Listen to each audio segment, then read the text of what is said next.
पुण्यामध्ये भारतीय जनता पार्टी आणि शिवसेनेची युती झालेली नाही, तर दोन पवार एकत्र आलेले आहेत। पुण्यासंदर्भातल्या या दोन महत्त्वाच्या घडामोडी आपण पटापट पाहतो आहोत। शिवसेना स्वबळावर पुण्यामध्ये लढणार आहे। जागा वाटपाच्या चर्चेतून संतापून धनगेकर आणि नाना भानगिरे निघून गेलेले आहेत। आता पटकन जाऊयात, आमचे सहकारी अविनाश परबत आपल्या सोबत आहेत। अविनाश, पुण्यामध्ये युतीच्या संदर्भातली परिस्थिती इतकी टोकाला का गेली?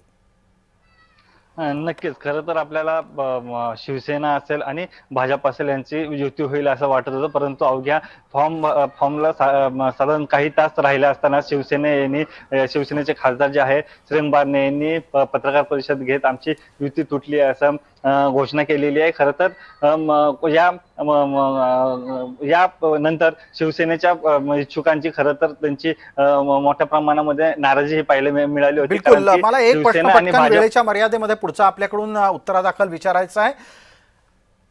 अजित पवारांनी आपल्या पक्षाच्याकडून तिकीट वाटप करताना काही विधिनिषेध पाळलाय असं तर दिसत नाही, असं का व्हावं अजित पवारांकडून पुण्यामध्ये?